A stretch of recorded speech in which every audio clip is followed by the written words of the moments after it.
con fuerza. Venezuela amanece en unidad, porque la fuerza es la unión. La fuerza es la unión, la fuerza es la unión, te digo. Venga toda Venezuela a organizarse. La fuerza es la unión, la fuerza es la unión. Y a poner tu granito de arena, dale por Venezuela. Actívate, en la unión está la fuerza. Por eso te digo que la fuerza es la unión. Muy buenos días, Venezuela. Bienvenidos a este espacio. La fuerza es la unión, una vida democrática venezolana. Para que todos ustedes, más allá de cualquier discurso ideológico, la angustia, la preocupación, justa indignación por lo que ocurre en nuestro país, también la certeza, la confianza, la esperanza de que trabajando juntos, de que remando unidos en la misma dirección, seremos capaces de construir la Venezuela de trabajo y de respeto, la Venezuela con alimentos y con medicinas, la Venezuela con democracia y con libertad, que todos necesitamos y que ciertamente todos merecemos. Inundada de noticias, la madrugada, la fría madrugada de este viernes 12 de marzo. Algunas son noticias vergonzosas, tan vergonzosas que quien las origina lo hace casi en secreto, lo hace casi clandestinamente. Me refiero a la noticia del presunto incremento salarial, un incremento tan ridículo, tan precario, tan pobre, tan escuálido, que el gobierno opta por no anunciarlo públicamente, por no ponerlo en Gaceta Oficial y por distribuirlo a través del llamado Sistema Patria. Así nos lo dice el diario El Nacional. Régimen aumentó a bolívares 1.800.000 el pago de la pensión sin anunciarlo en Gaceta Oficial. Eso, como ustedes saben, en el caso de los pensionados y los jubilados, el ingreso es mucho menor que el de que el ya precario ingreso de los trabajadores activos. Sobre el tema de los trabajadores activos, el mismo diario Nacional nos informa: sin anuncio público, sin Gaceta Oficial y por el Sistema Patria, nuevo aumento de sueldo. El salario mínimo para el sector público queda 1.800.000 bolívares, más 1.800.000 bolívares por ticket de alimentación y un bono especial de 720.000 bolívares. Es decir, poquito más de un cartón de huevos, que está por el orden de los 3 millones de bolívares. Sí, una cosa ciertamente vergonzosa, ciertamente lamentable por lo exiguo, por lo precario, por lo que eso significa en términos de la profundización de la pobreza, de la miseria, del cada vez más reducido acceso del venezolano a la ingesta calórica necesaria. ¿Cómo se resuelve eso? Bueno, con políticas que permitan estimular la economía, que permitan estimular la producción, que permitan la creación de fuentes de trabajo donde la persona pueda obtener un ingreso decente, un ingreso regular, producto de su talento, de su esfuerzo, producto de la inversión privada. ¿Qué ocurre en la inversión privada? Nos lo trae también el diario El Nacional con el siguiente titular, basado esto en una investigación interna hecha por el directorio de Fedecámaras. Los empresarios venezolanos quieren invertir, pero desconfían de Maduro. Son las revelaciones de un estudio hecho por el organismo cúpula del empresariado venezolano. De acuerdo a los datos recabados por esta investigación, 82% de los encuestados creen que sus negocios y su propia libertad personal están en riesgo por oponerse a la ideología del régimen. Dime tú entonces de qué manera se resuelve ese tema del ingreso precario si no es produciendo, y no puedes producir si no hay productores, si no hay empresarios generando empleo, si no hay trabajadores acudiendo a fuentes de trabajo de calidad. Por eso yo siempre lo he dicho de manera clara. Yo soy un hombre humilde, mi tradición de lucha siempre ha sido en los sectores populares, pero precisamente por eso yo defiendo los principios y valores de la libre empresa. La libre empresa, la otra cara de la libre empresa es la libertad de trabajo. Si hay libre empresa, yo puedo escoger dónde trabajar, dónde buscar empleo, dónde producir, ¿entiendes? Puedo buscar la fuente del ingreso legítimo de mi familia y puedo entonces decidir yo qué techo le pongo a mi familia sobre sus cabezas, puedo decidir yo cuándo se come pollo o res o granos o vegetales en mi casa y no estar dependiendo de la mísera asignación o del azar del bono. Ese es el tema, o sea, no es un asunto simplemente de precariedad o no de un anuncio. Se trata de una manera de entender la economía, de una manera de entender la relación Estado, economía, sociedad, ciudadano. Otros titulares importantes esta madrugada del viernes 12 de marzo. Venezuela raciona suministro de diésel a transportistas y empeora escasez de combustible.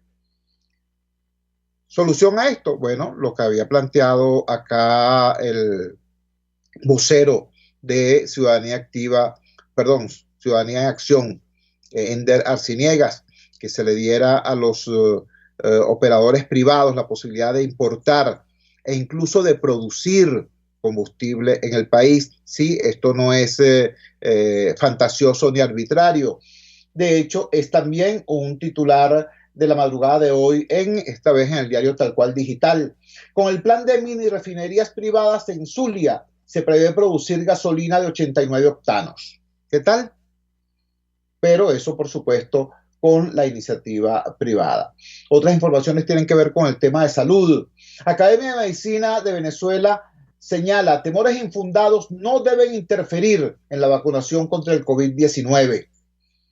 Nos anuncian también, esta vez el diario El Nacional, que Venezuela recibió 40 toneladas de ayuda humanitaria por parte de la Cruz Roja venezolana. Esto en medio de unas situaciones ciertamente complejas.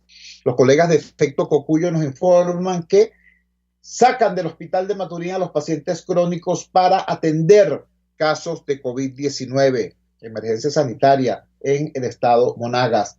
La agencia Bloomberg trae un titular preocupante. Impacto del COVID-19 en Venezuela es más grave que lo informado por el chavismo.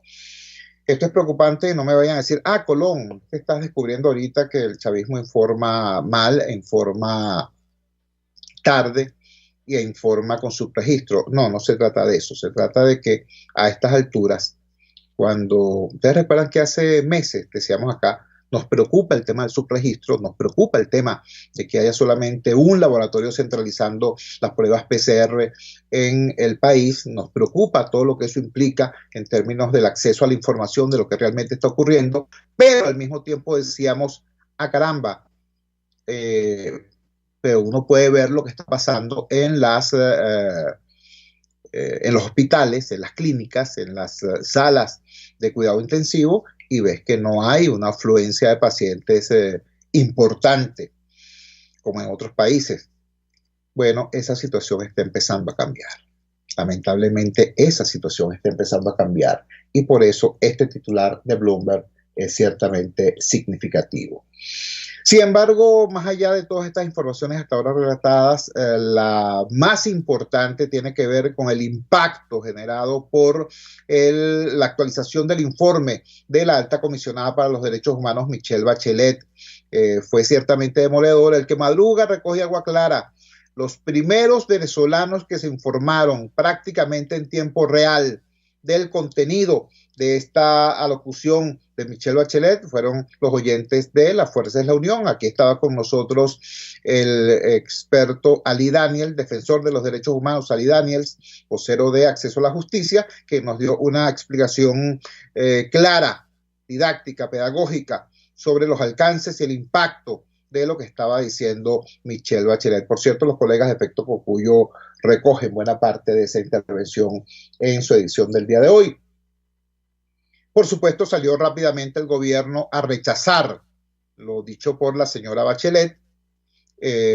Incluso amenazan con revisar la relación que tienen con la oficina de la alta comisionada, lo cual es una reacción absurda, ¿no? El gobierno de Maduro no tiene nada que revisar, ¿no?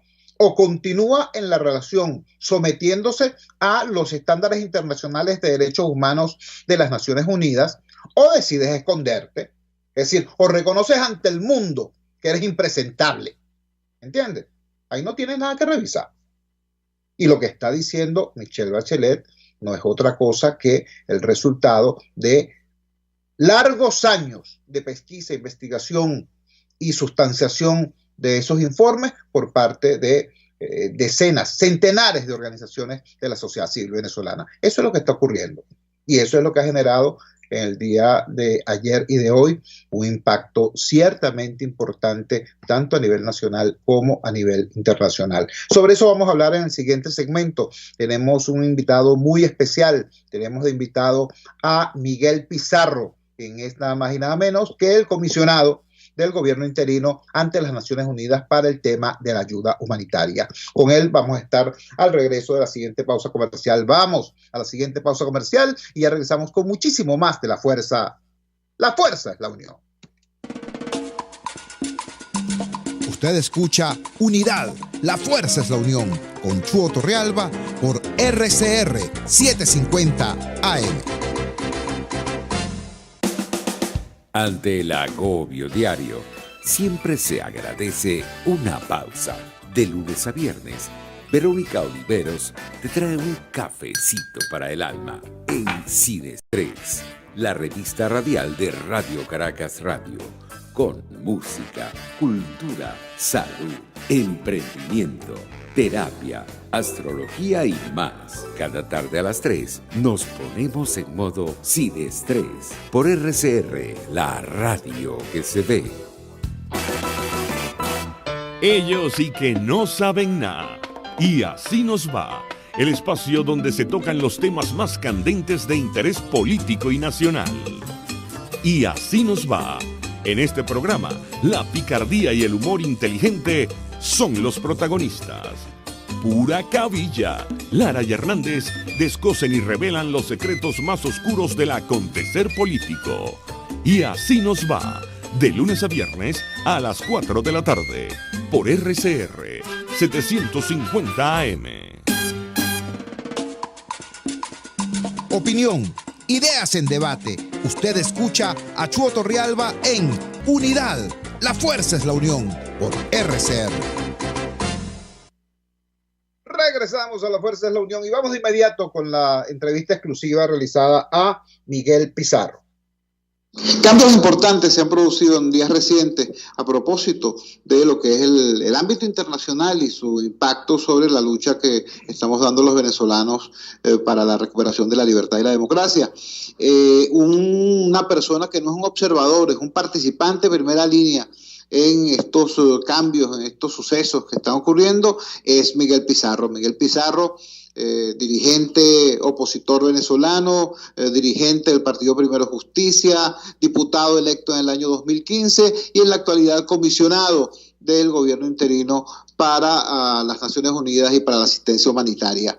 Hay que decirlo, Miguel en su desempeño ha concitado el respeto y el reconocimiento de muy diversos actores, de muy diversas posturas dentro del espectro de la oposición venezolana. Por eso hemos querido conversar con él, para que en primer lugar nos dé su análisis de lo que son estos dos torpedos que acaba de recibir la credibilidad, la maltrecha credibilidad del gobierno, el informe de la Misión Independiente de Determinación de Hechos y el propio informe de la alta comisionada Michelle Bachelet. Miguel, un gran abrazo, un gran placer tenerte acá en el programa. Cuéntanos, ¿cuál es tu impresión sobre estos dos eventos tan importantes y recientes? Muchas gracias, Chu, por el espacio, por la invitación, y además me pones una enorme responsabilidad con las palabras que me indican en el arranque, muy agradecido, ¿no?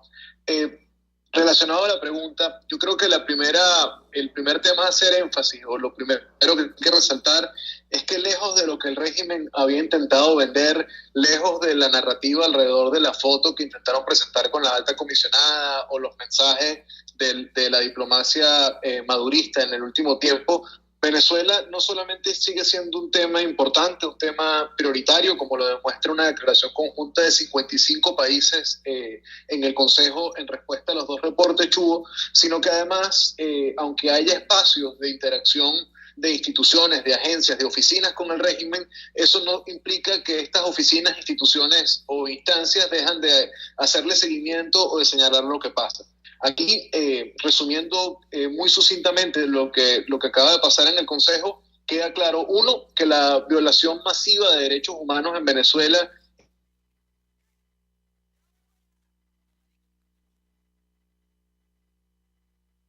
en el acoso y en el ataque confrontación.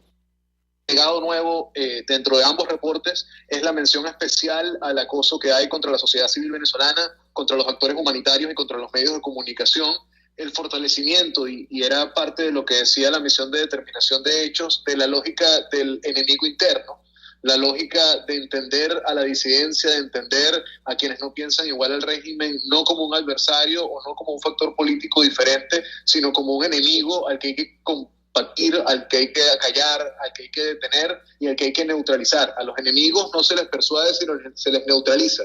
Y bajo esa lógica se está llevando la seguridad ciudadana. Otros dos temas que me parecen fundamentales del ámbito de derechos humanos. Uno, la mención a la muerte de Salvador Franco. Parte de vivir bajo un régimen como el que vivimos nosotros, en el contexto mundial que vivimos, hace que la muerte de un preso político indígena, producto de un shock séptico, en medio de un contexto de tuberculosis y de negación de atención médica, no sea el escándalo que podría ser. Esto en cualquier otro contexto, bajo cualquier otro gobierno, digamos, más de derecha o más del mundo cosmopolita, esto fuese un escándalo de primeras planas, de reportajes especiales, de movilizaciones. Lamentablemente, como es nuestra tragedia y como es nuestra realidad, la muerte de Salvador Franco no ha tenido la visibilización que merece tener, pero afortunadamente tanto la alta comisionada como la misión hicieron una mención a él como el ejemplo de la terrible condición en la que se encuentran los privados de libertad en Venezuela, tanto los que están por razones políticas como los que no. Y segundo, algo que se vuelve una constante en nosotros y sobre todo sufrido de primera mano por sectores populares, por los que menos capacidades tienen en términos económicos y sociales, las acciones de la FAES, la masacre de La Vega, las 200 ejecuciones extrajudiciales en el periodo de observación entre septiembre y la fecha a la que estamos, y dejar además preparado o cargado el cañón, siguiendo con la analogía que tú hacías, Chugo, para algo muy importante que va a pasar en el próximo Consejo. Producto de la resolución aprobada en septiembre del año pasado, la que se empujó con los países del Grupo de Lima y la Unión Europea, en el Consejo del mes de junio, la alta comisionada tiene que hacer un examen en detalle del seguimiento de sus recomendaciones. Lo que quiere decir que el próximo informe de la alta comisionada en el Consejo de junio no va a ser un informe como estos de los que ya estamos acostumbrados, que te narran el estado de las cosas en un periodo de tiempo, sino que va a ser la primera vez que ella va a hacer un balance con respecto a su primer informe sobre Venezuela y las más de 60 recomendaciones que claramente en el caso nuestro no han sido seguidas por el régimen. Y en el caso de la Fact-Finding Mission, y con esto cierro la larguísima primera respuesta, Chugo, es que aumentan o expanden la investigación no solamente a los perpetradores de estas violaciones. Por ejemplo, en el caso del asesinato de Acosta Arévalo, están enjuiciando a quienes ejecutaron la tortura, pero ese es el último eslabón de la cadena. Por encima de ellos está el que ordenó esa detención, el que ordenó el sitio de la detención, el que dio las órdenes para que la tortura fuese una práctica habitual. Esa cadena de mando que sigue protegida por el sistema judicial del régimen de Maduro y que sigue protegida por las autoridades de facto, es una cadena de mando que sigue sometida a investigación, lo que da una garantía de que en el futuro serán sometidas a la justicia, pero también se expande a quienes pudieron evitarlo y no lo hicieron. Léase jueces, fiscales, trabajadores del sistema judicial venezolano que han sido cómplices silentes en la mayoría de los casos sobre la tortura y los tratos crueles. Estamos conversando con Miguel Pizarro, dirigente político venezolano, dirigente importante del Partido Primera Justicia, diputado electo el 6 de diciembre del año 2015 y en la actualidad comisionado del gobierno interino ante las Naciones Unidas y para la ayuda humanitaria.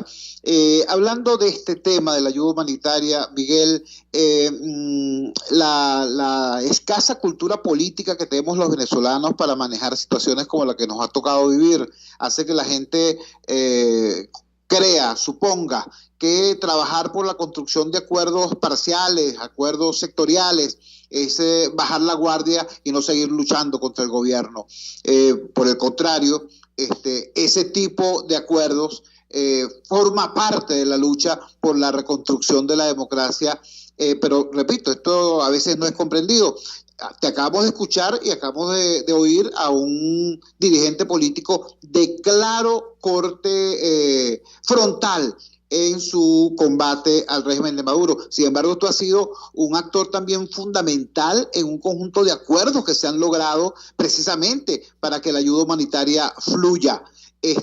Cuéntanos, ¿de qué manera combinar en una situación tan compleja como la venezolana la radicalidad, la frontalidad en la lucha por la democracia y la libertad, y por otro lado el tejer acuerdos que involucren incluso al régimen de Maduro, si eso es necesario, si eso es fundamental para que la ayuda en efecto llegue a quien más la necesita?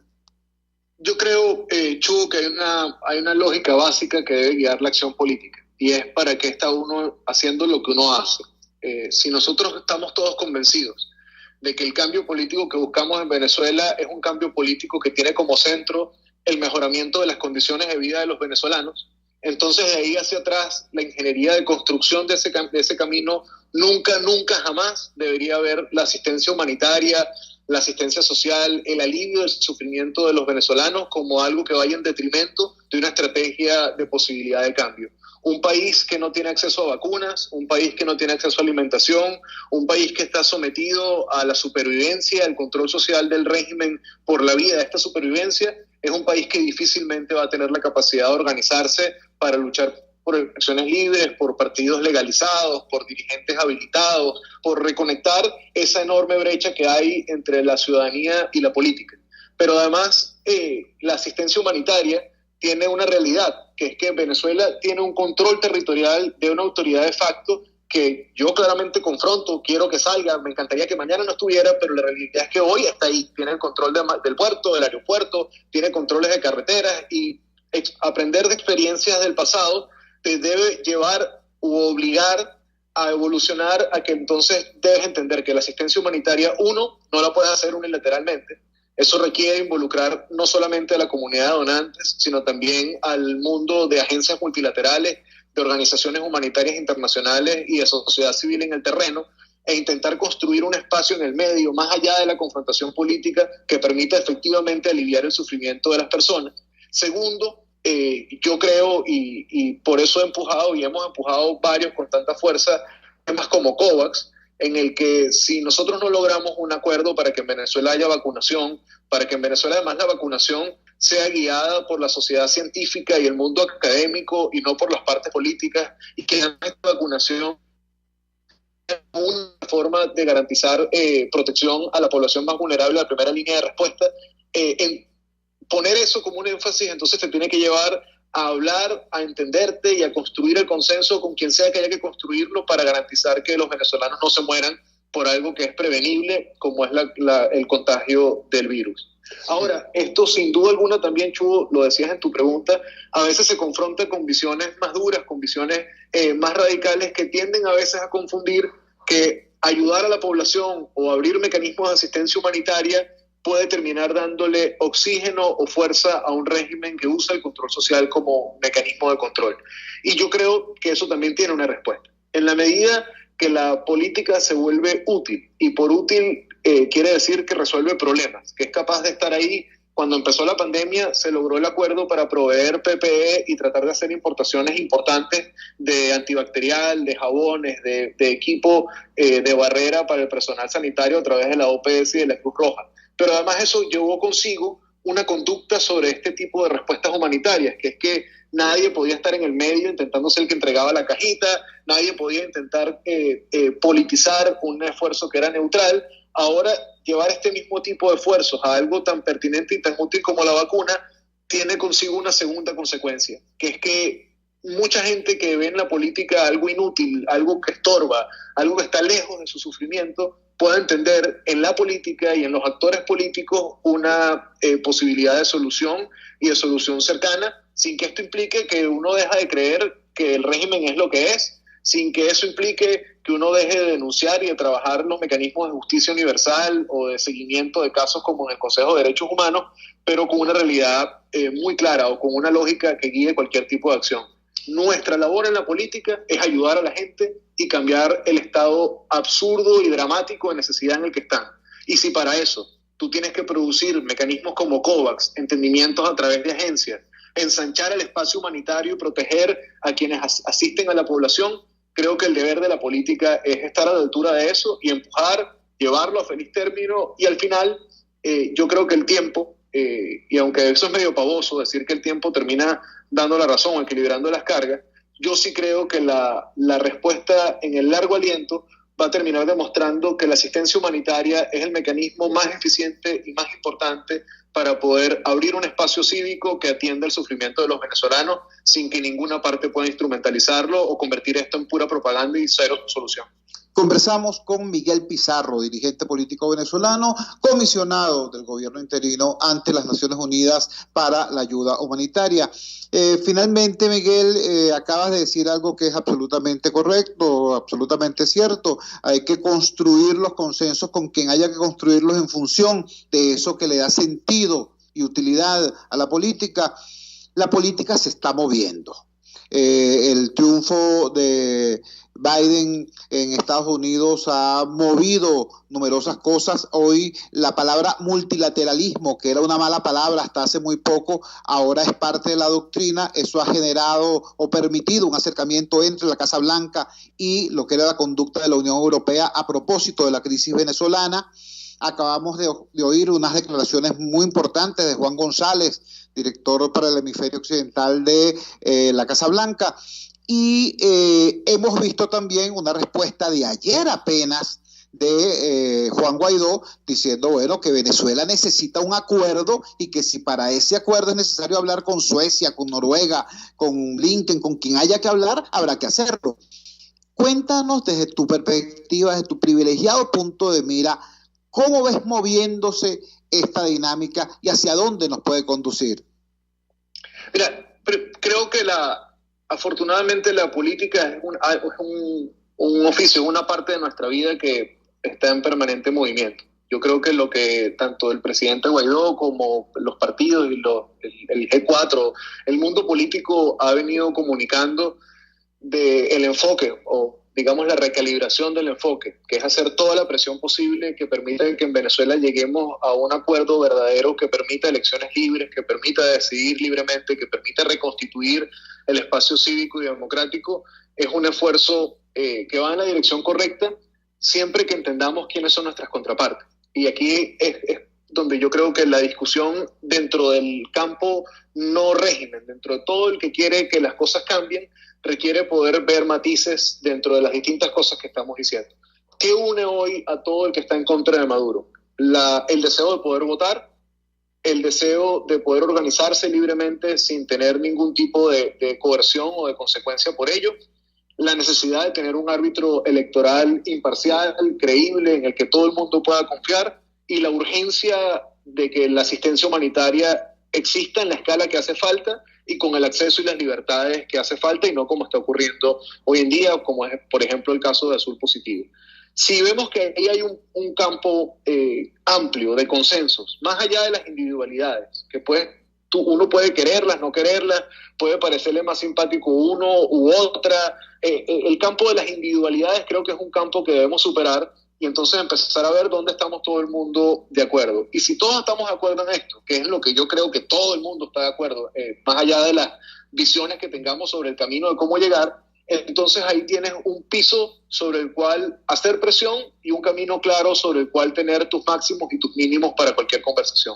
Segundo, yo creo que es importante el que se asuma con frontalidad el intercambio con actores con los que en el pasado hemos intercambiado, pero no lo asumimos con la misma frontalidad. Yo creo que el que se asuma en ofensiva, el que se asuma sin prurito, sin miedo, sin que parezca algo negativo, que estamos dispuestos a hablar con quien haya que hablar y estamos dispuestos a construir con quien haya que construir para que Venezuela tenga verdaderas elecciones y tenga posibilidad de cambio, también permite que entonces tú moldees una conducta diferente respecto a la interacción, respecto a cosas como la vacuna, a cosas como el Programa Mundial de Alimentos, pero también respecto a una posibilidad de caminos electorales o de reconstrucción del árbitro electoral. Y que sea el propio Guaidó, que sea la propia presidencia interina y la Asamblea Nacional y la Comisión Delegada, quienes asumiendo un rol de institucionalidad digan estamos dispuestos, y no que estamos dispuestos verbalmente, sino que donde ponemos la boca ponemos la acción, decimos estamos dispuestos y ahí está COVAX avanzando y estamos buscando llevarlo a feliz término. Estamos dispuestos y aquí estamos recibiendo a la delegación de Noruega y estamos hablando con la Cancillería sueca y estamos haciendo lo que haya que hacer. Creo que en la medida en que eso sea así, también vamos a tener una comunidad internacional que antes se le hacía muy fácil pedirle unidad a los actores internos, pero no estar tan junta como debería ella, ¿no?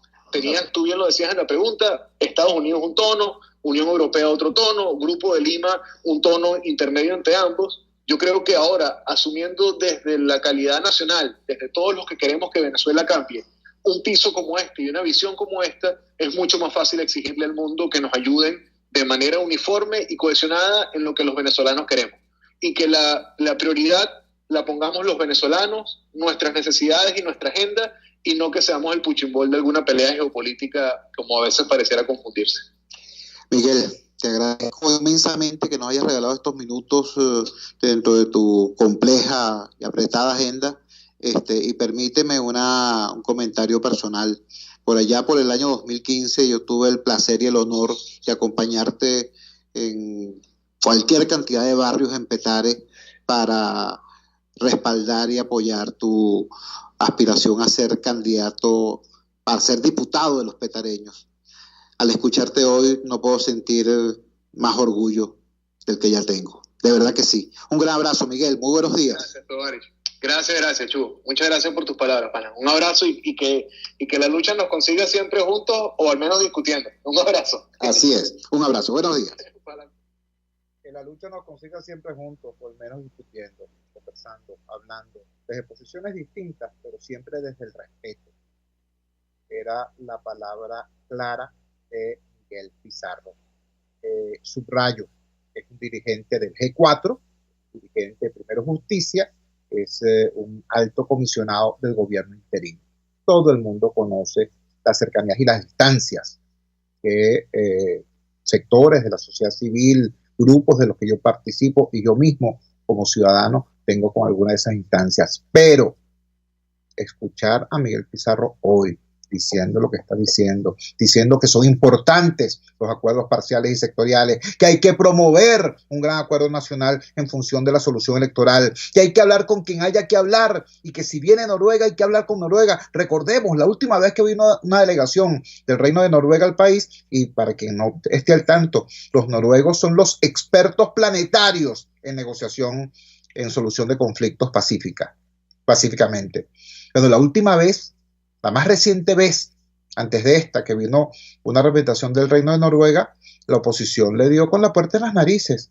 Hoy no, hoy dicen, no, hay que hablar, porque hay que buscar un acuerdo. Venezuela necesita un acuerdo. Pues bien, albricias, felicitaciones. Así como hay que criticar lo malo, hay que apoyar y respaldar las conductas correctas. Y esto que nos dijo hoy Miguel Pizarro es ciertamente importante. Vamos a la siguiente pausa comercial y ya regresamos con muchísimo más de La Fuerza. La fuerza es la unión.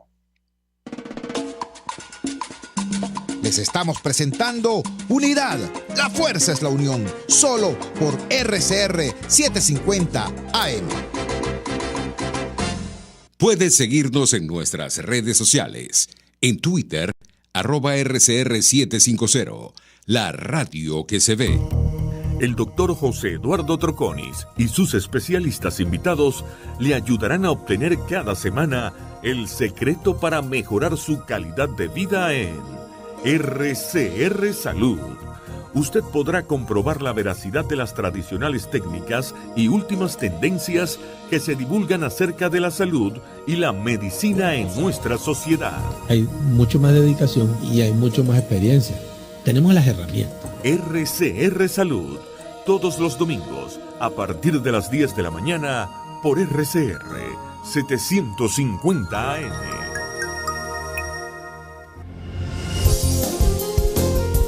RCR 750 AM, porque lo bueno une.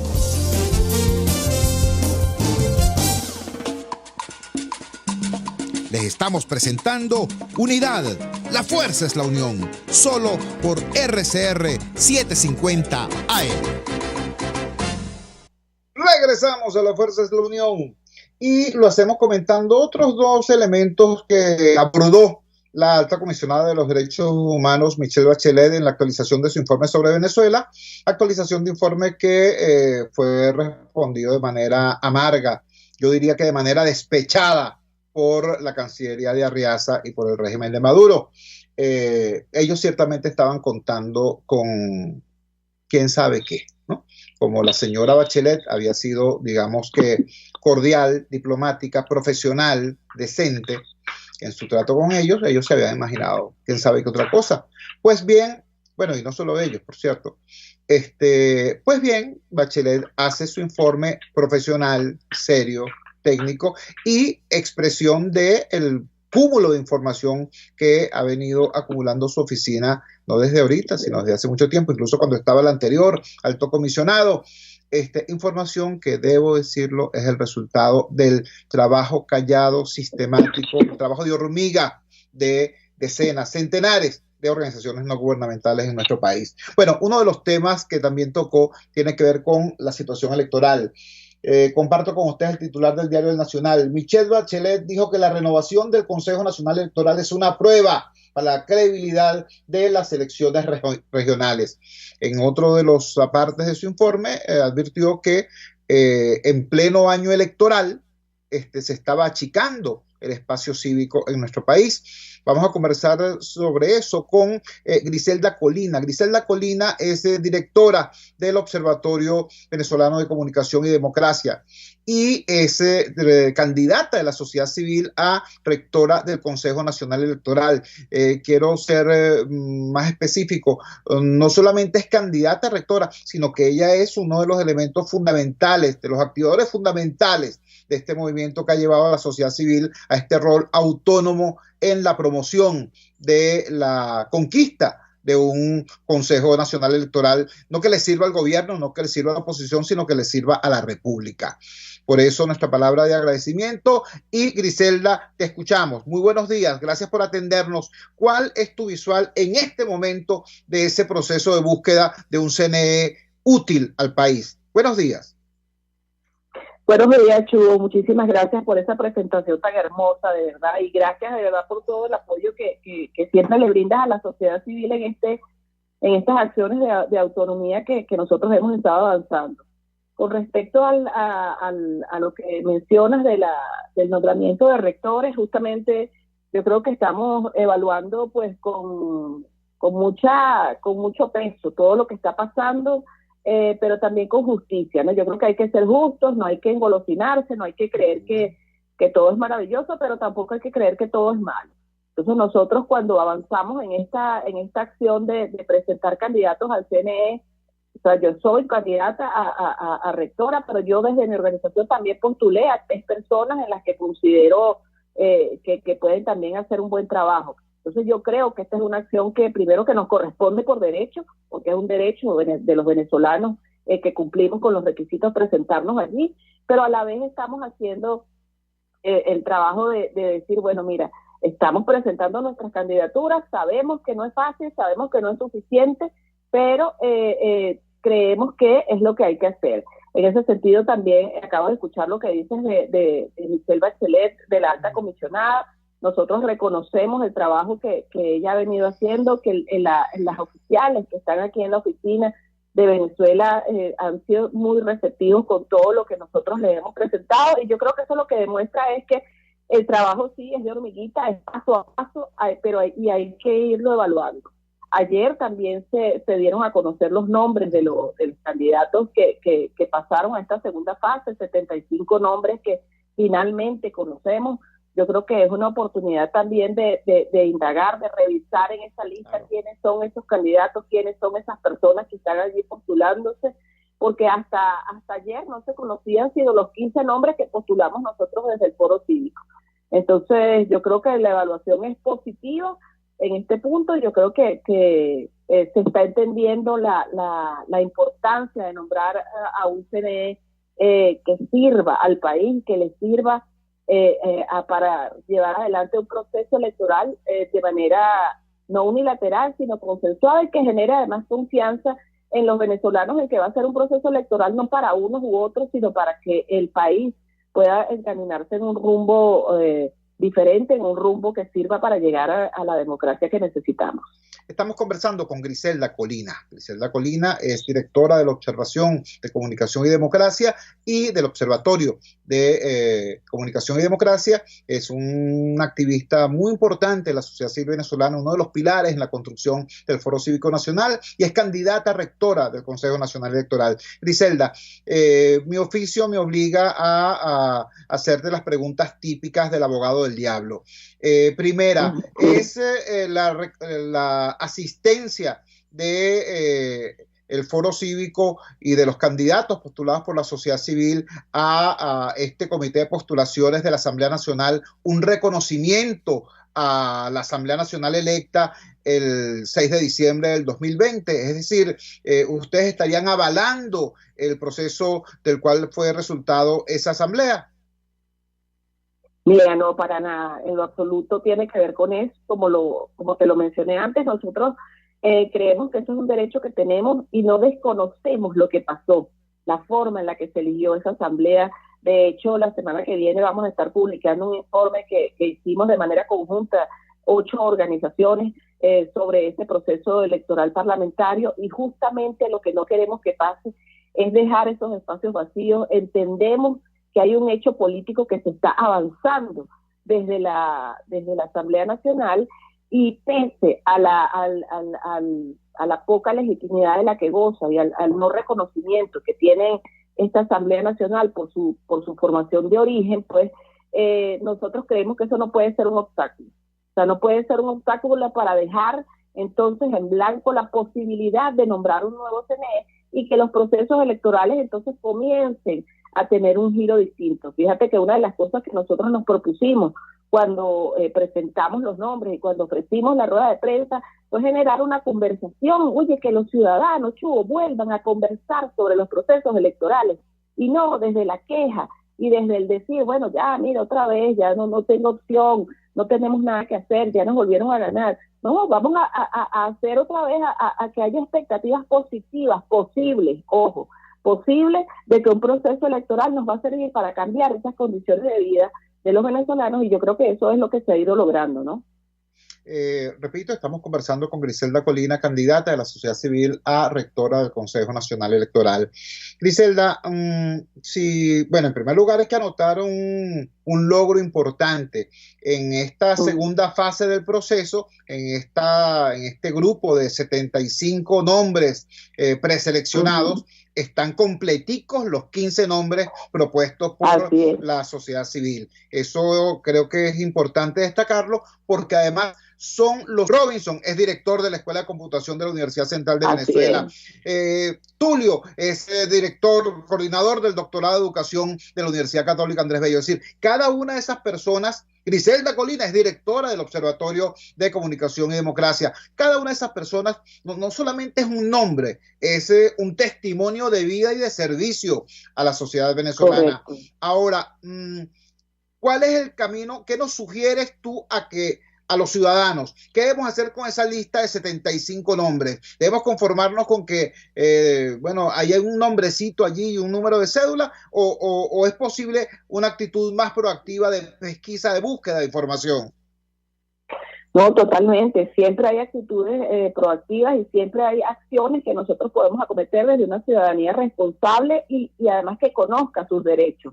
Justamente esa publicación de esa lista lo que nos permite es saber estos nombres, indagarlos. Se abrió ayer mismo un proceso de impugnación de las personas que no cumplan con los requisitos. Yo creo que es importante también entonces poder hacer ese seguimiento, la revisión, y en el caso de que encontremos que haya personas que no cumplen con los requisitos allí, pues bueno, hacer la denuncia formal, la impugnación, y ir limpiando, ir depurando esa lista y ser parte del proceso de una forma más activa.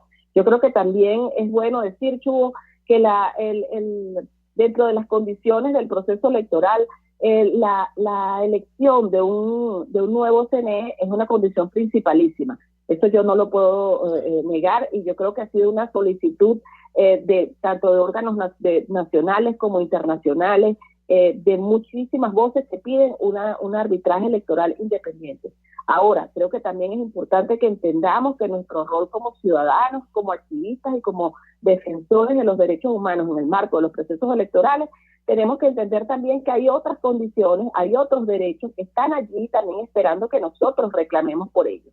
Entonces también nos toca empezar a reclamarle al CNE, que está todavía activo, pues las acciones que les toca hacer, dónde está el sorteo de los miembros de mesa, cómo está el tema del registro electoral. O sea, hay otros temas que nosotros tenemos que ir trabajando en paralelo porque, mira, ya estamos al mes de marzo, el tiempo corre y lo que no nos puede pasar nuevamente es llegar a diciembre o a una fecha electoral y decir, caramba, no nos dio tiempo para hacerlo.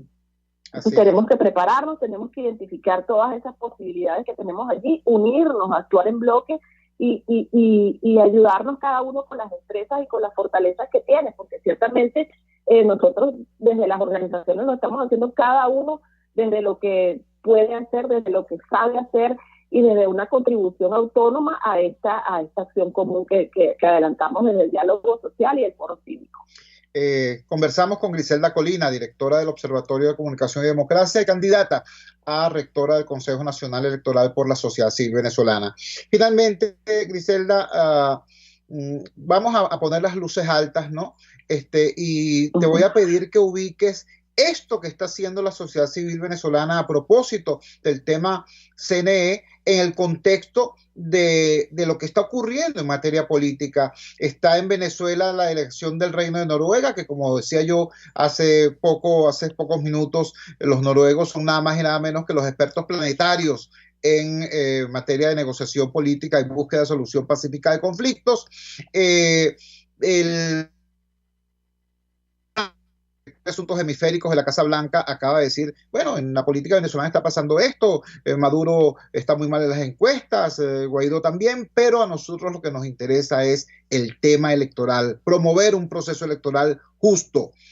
Correcto, esa ha sido siempre también la posición de la Unión Europea. En este nuevo contexto, cuando estamos viendo gestos de rectificación importantes, por ejemplo, la declaración de Juan Guaidó, dándole bienvenida a los noruegos, ¿Cuál es la importancia que reviste el que la sociedad civil haya dado esta clarinada autónoma y haya desarrollado este proceso de incorporación?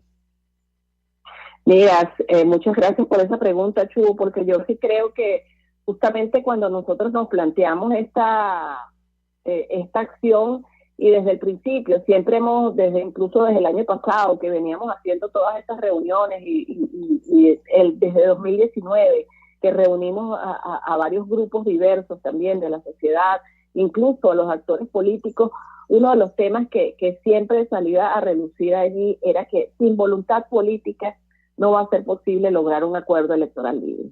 Entonces nosotros tenemos plena conciencia de eso, no quiere decir eso que no tengamos nada que hacer, totalmente lo contrario, tenemos que impulsar, tenemos que presionar para que esa negociación se dé y para que se dé justamente en el contexto y incluyendo los temas que son de interés público, del interés de la nación, del interés de la gente, que tengan a la gente allí. Entonces una negociación para poder sacar a Venezuela de esta emergencia terrible en la que está, y que para poder lograr una solución pacífica, eso pasa por una celebración de unas elecciones libres. Unas elecciones libres que necesitan que los actores políticos de unos u otros lados entiendan cuál es el rol histórico que les está tocando jugar para solucionar los problemas del país, y para eso nuestra acción esperamos que contribuya a impulsar esa voluntad política en ellos y a entrar en el camino de la negociación de manera quizá más orgánica, pues que lo sientan que es parte de lo que incluso una sociedad en Venezuela, porque no somos ya somos un poco más grandes que lo que empezamos hace 2-3 años, somos unas voces un poco más altas, que hablamos un poco más alto, y que quizá eso contribuya a que se reactive un proceso de negociación que incluya a la gente en el centro de su acción y que entienda que la solución política pasa por unas elecciones libres. Griselda, te agradecemos vivamente que nos hayas regalado estos minutos y que nos hayas dado esta visión tuya de todo este proceso. Y bueno, un gran orgullo para nosotros como ciudadanos el saber que te tenemos allí como candidata, como voz nuestra en esa lucha por la libertad y por la democracia. Un gran abrazo y buenos días. Abrazo, muchas gracias, Chugo. Griselda Colina, directora del Observatorio de Comunicación y Democracia y candidata a rectora del Consejo Nacional Electoral, postulada por la sociedad civil. Vamos a la siguiente pausa comercial y ya regresamos con muchísimo más de La Fuerza. La fuerza es la unión. Les estamos presentando Unidad, la fuerza es la unión, solo por RCR 750 AM. Puedes seguirnos en nuestras redes sociales.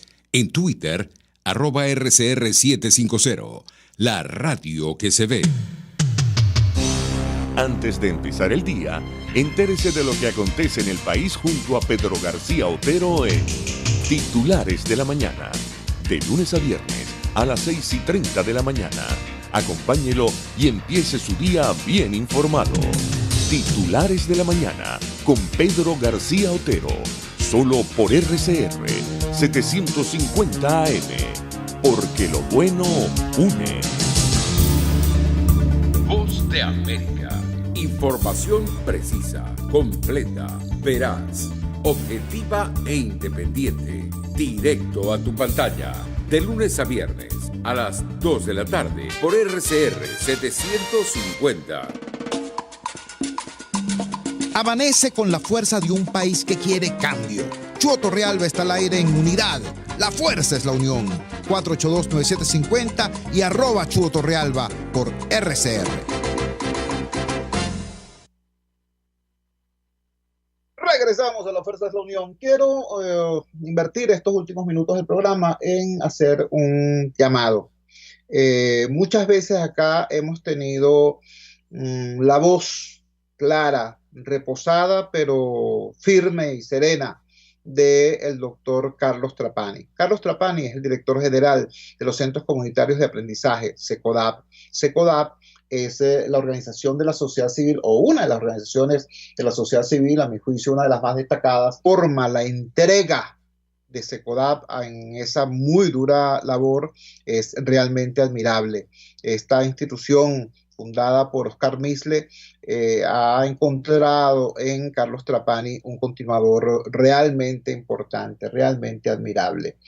Digo todo esto porque hoy Carlos Trapani, que ha ayudado a tanta gente, que ha ayudado a tantas familias, hoy necesita nuestra ayuda. Comparto con ustedes una información que un grupo de amigos de Carlos Trapani está haciendo circular por las redes sociales. Dice así: Carlos y su mamá nos necesitan. A finales de febrero, Marga Blanco de Trapani, madre de Carlos Trapani, fue diagnosticada con COVID-19. Ahora necesita mantener una terapia respiratoria y un esquema de tratamiento de antibióticos. Esperamos apoyarlo con $5,000 que necesita. ¿Nos ayudas? Y hacen el llamado acá a respaldar a la madre de Carlos Trapani con donativos en cualquiera de las cuentas. Aparece en internet el detalle, tanto en las cuentas en los bancos del país como en Mercantil Venezuela, Mercantil de Panamá, y la cuenta Cele Carlos Trapani 012@gmail.com. Repito, Carlos Trapani 012@gmail.com es la cuenta Cele. De todas maneras pueden buscar estos detalles en nuestra propia cuenta @Chuo Torrealba. La publicaremos de inmediato.